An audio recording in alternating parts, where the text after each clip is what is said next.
Mesdames et messieurs, bienvenue sur le plateau de Prima Insem et seconde partie. Toujours en compagnie de Christina. Ouh, j'ai fait un léger. Décidément. Oui, toujours en ma compagnie, mais là, on parle plus beauté, hein, enfin quoique, hein, pour le jeu, je vous fais gagner des petits coups de cœur aujourd'hui.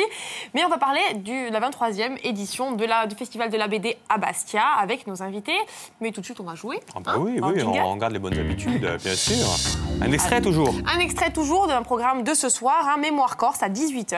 Et je vous propose qu'on regarde un petit extrait. Mais soyez attentifs, parce qu'il y a une question. Il y a une question. Soyez très attentifs, parce qu'hier, vous n'étiez pas attentifs. Au milieu du XVIe siècle, pour faire face à ce nouveau danger qui frappait l'île par la mer, les habitants les plus fortunés firent édifier des maisons-tours, que l'on nomme localement des casaforte ou des toras, et qui ne sont ni plus ni moins que des habitations intégrant dans leur architecture les principes élémentaires de la fortification, à savoir des murs épais avec des angles massifs et des ouvertures uniquement aménagées dans les parties hautes de l'édifice.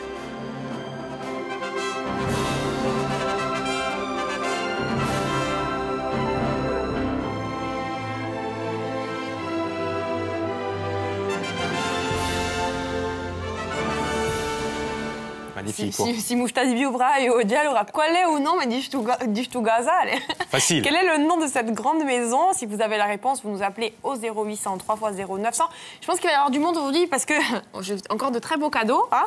Je peux gagner encore une tête d'oreiller en soie de mûrier, de Sleep and Beauty. Hein. C'est vraiment l'accessoire qu'il faut avoir. C'est super parce que vous me disiez, bon, ça c'est pour hommes, mais il y a pour hommes et pour femmes, et en fait on se réveille pas décoiffé. C'est la même, c'est le packaging qui est pour hommes, pour femmes. Ne vous inquiétez pas, si vous êtes une femme, vous pouvez très bien le gagner. C'est la même chose qu'il y a à l'intérieur. On se lève pas décoiffé, on n'a pas le visage froissé, on n'a pas les rides du matin et la marque du coussin. Super. Ouais, je l'ai adopté et j'en suis très contente. Super cadeau. Voilà. On poursuit, je vous envoie au théâtre, voir L'Appel de Londres, une pièce de théâtre qui aura lieu vendredi à Ajaccio. Et on reçoit tout le monde sur le plateau, sauf Vanessa Demouy, on a bien compris. Vanessa Demouy qui ne veut pas vous voir, lui. Merci. Et évidemment, un bon d'achat Vito. D'accord. Allez, découverte du jour, si vous le voulez bien, vous en avez parlé, c'est la BD de Bastia. Tout de suite, vous arrivez par là. C'est à vous. C'est à vous, la directrice artistique et une des têtes d'affiche du festival. Bienvenue. Bonjour. Bonjour. Une tête d'affiche, hein? Oui. On est ravis de vous accueillir tous les deux. Vous nous les présentez, Christian? Oui, je vais vous les présenter. Allez. Alors, Dominique Mattei, vous êtes, Luc le disait, directrice artistique du Festival de la BD. On vous connaît, connu et reconnu. 23 ans. 23e du nom, déjà. Incroyable. Et toujours autant de succès. C'est une institution. On l'espère. Une institution, je ne sais pas, parce que les manifestations culturelles, ça doit être quelque chose de fluide, de sensible, de toujours remis en question. Donc, je ne sais pas si on peut parler d'institution, mais disons que c'est en tout cas une manifestation qui est vivante et bien vivante. Et attendue. Ça commence jeudi. Si vous le dites, je veux bien vous croire. Oui, c'est très attendu. Il y a toujours le même engouement. Hein. Quand on parle de BD, c'est vrai qu'il y a toujours le même engouement. Complètement. Ça commence jeudi jusqu'à dimanche, et on va voir un petit peu tout ce qui va se passer en 4 jours, et Dieu sait qu'il y a beaucoup de choses. Hein. Beaucoup de choses à vos côtés. On me disait, c'est votre premier festival de la BD, Robin? Premier festival de Bastia, oui. Premier festival de Bastia, mais pas premier festival de la BD. Non. Vous en avez déjà fait, par ailleurs, d'accord. Donc, vous sortez votre premier tome. Oui. Le premier tome est sorti. Le premier tome et le deuxième tome déjà. On a un auteur de BD insulaire. Moi, je suis absolument surpris quand vous m'avez dit que c'était lui qui venait sur le plateau. Vous êtes combien d'ailleurs d'auteurs de BD en Corse? Pas nombreux, hein? Je sais pas, j'en connais un autre. On doit être, je sais pas. Vous savez même pas. Vous connaissez pas? Il y a pas un Si, j'en ai rencontré quelques-uns au Festival d'Ajaccio, oui. Oui, mais je sais pas trop combien on est. Ouais.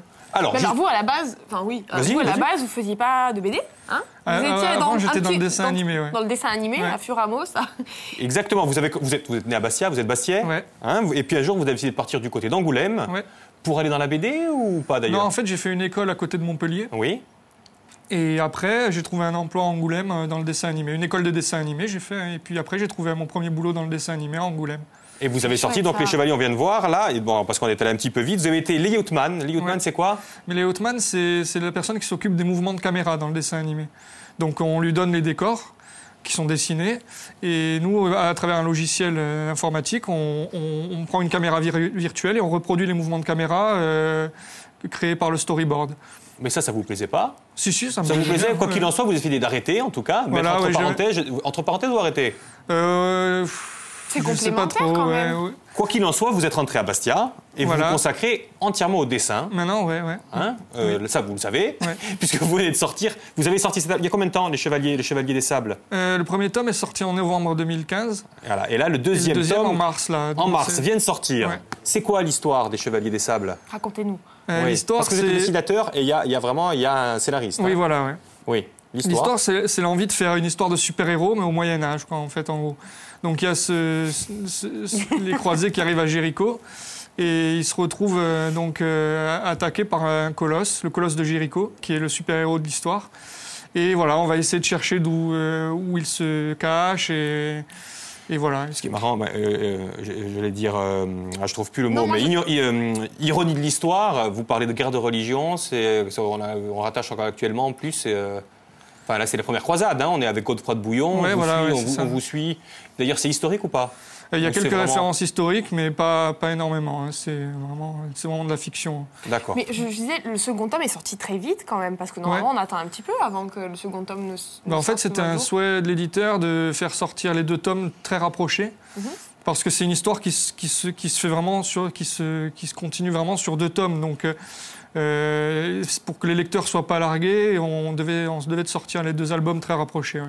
Mais c'est un véritable conte de fées, pratiquement, votre histoire, parce que vous êtes allé très très vite, en fait. Comment on arrive à signer? Parce que vous avez signé chez Sarbacane, hein, c'est pas un éditeur de seconde zone. Comment on se retrouve chez Sarbacane comme ça? Vous avez 29 ans, première BD? Ouais. En fait, j'ai rencontré Fabien, donc on s'est rencontrés Fabien Groslo, qui est le scénariste. On s'est rencontrés physiquement assez tard, mais on s'est rencontrés sur Internet à travers des amis qu'on avait en commun. Et il m'a proposé ce projet. Et on l'a proposé à Sarbacane, qui avait envie de l'axer plutôt vers la jeunesse. Donc on a retravaillé un peu les planches, les dossiers et tout. Et puis ils l'ont accepté après.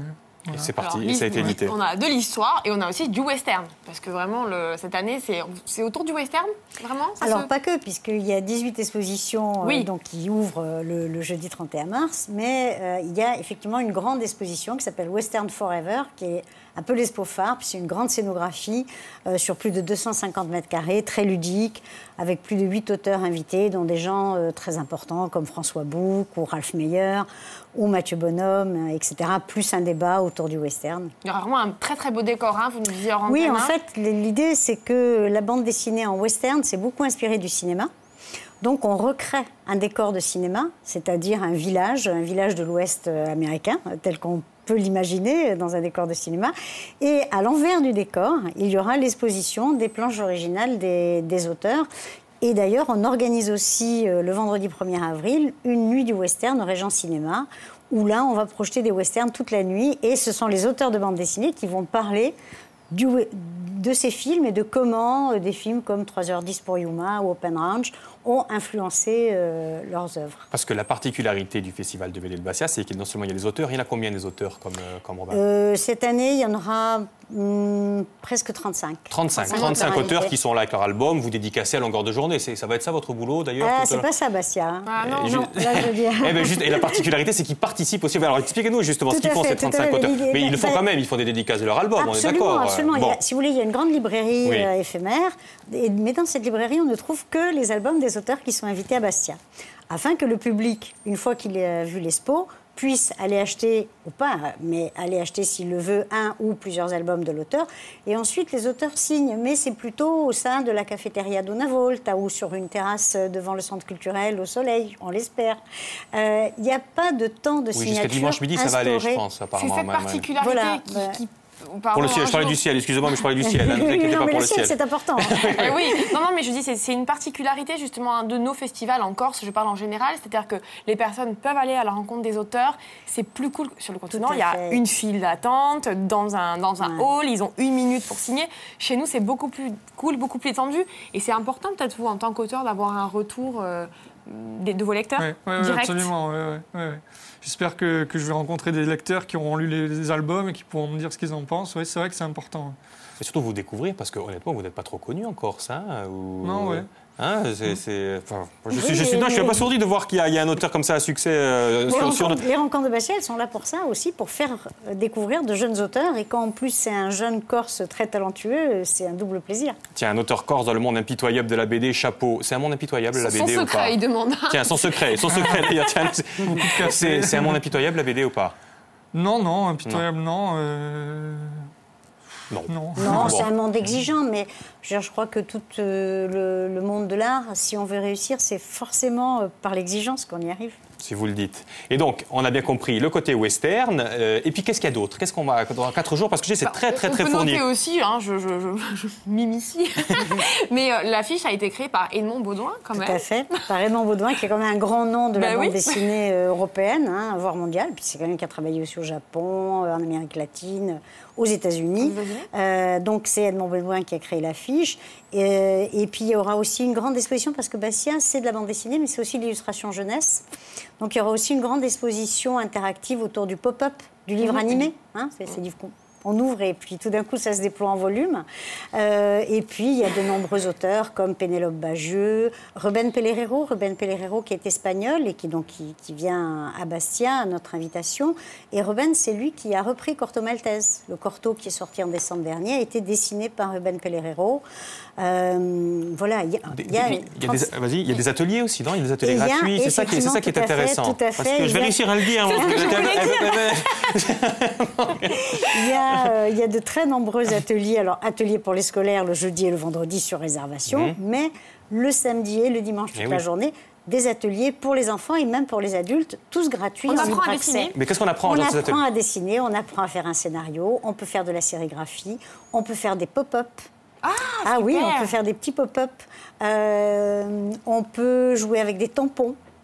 Voilà, c'est en fait un déploiement d'une dizaine d'ateliers autour de l'image, de l'écrit, mais sous des angles très ludiques. Et puis, vous partez aussi hors des murs de Bastia. Complètement. Puisque les planches de Robin seront exposées à Miliachar, au centre culturel Anima.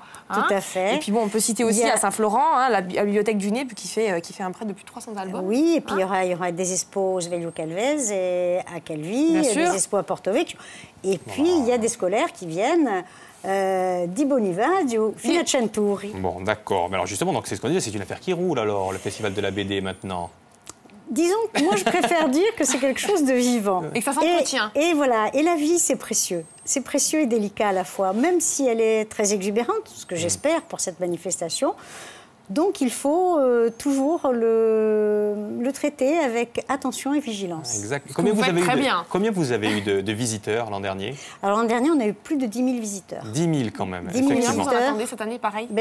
On espère au moins toujours pareil. plus. On sait qu'on recevra 3500 scolaires en atelier, en visite guidée, parce que ça aussi c'est très important. C'est-à-dire que les scolaires qui viennent à Bastia, ils viennent pour y faire des choses précises. Rencontrer des auteurs, c'est pas la sortie, c'est pas la récréation. Voilà, c'est pas le public captif où voilà, on fait une récré, allez, on n'est pas juste à l'école, quoi. Et j'imagine qu'il est déjà dès à présent invité pour l'année prochaine, parce que je crois savoir que vous êtes sur un nouveau projet. Les 2 tomes, là c'est fini, le Chevalier des Sables, on dit pas la fin, il meurt pas. On sait pas, mais quoi qu'il en soit, ça n'est fini, le Chevalier des Sables. Eh ben on sait pas, si ça marche très bien, il y a possibilité d'avoir une suite, mais voilà, il faut que ça marche bien, il faut que ça se vende. Et après, oui, on a un autre projet, Indépendant du Chevalier des Sables. Il dit pas. Un projet ou pas? Ouais. Même dessin, humour, encore toujours, c'est votre style? Ouais, voilà. Puis un dessin peut-être un peu plus fouillé, travaillé avec des croisillons, des hachures. Avec Fabien Groslo ou un autre scénariste? Non, un autre scénariste, oui. Parce que c'est ça le monde de la BD. On est comme ça en binôme, il faut constamment s'habituer. D'ailleurs, c'est un autre travail quand on est avec un autre scénariste, j'imagine. Oui. Ça vous fait pas peur, ou de toute façon? Non. Quand on était dans le dessin animé, après. Il n'y a rien qui lui fait peur. Alors on accueille la gagnante du jour, si vous le voulez bien. Qui arrive tout de suite après ça. Colette, je crois, c'est ça? Est-ce que c'est vous, Colette? Bonjour, Colette. Bonjour, Colette. Vous nous appelez d'où? De Ville et de Pietrabugno. Vous n'aviez pas la Sleep and Beauty à Vidi Pietrabugno. Super cadeau, là, aujourd'hui. Des gagnants récurrents et très fidèles téléspectateurs. Complètement. Oui. Alors, vous êtes contente? Je vous conseille oui. Attends, la réponse d'abord. La réponse. Ce sont les Casaforte ou les Oedore. Ben intesa, Casaforte. Bravo. Voilà. Bravo. Vous me ferez un retour sur la tête d'oreiller, savoir ce que vous en pensez. Oui, bien sûr. Hein? On vous envoie tout ça. Donc j'imagine que vous ne viendrez pas à Ajaccio pour la pièce de théâtre? Non, mais par contre, je demanderai à mes neveux si ça les intéresse. Ah, ben oui. D'accord. Voilà. Et puis, vous savez ce qu'on va rajouter? On va rajouter les albums. Robin, on peut les offrir, les albums. Vous les dédicacez à Colette? Oui, oui. Ah ben voilà, en plus, regardez, il y a 2 BD. volontiers. Ah ben voilà, comme ça, vous allez découvrir. La lecture. Donc, voilà, j'ai réussi à bien les mettre. J'y arrive pas aujourd'hui. Moi, j'arrive pas. Tout à l'heure, je l'ai mis à l'envers.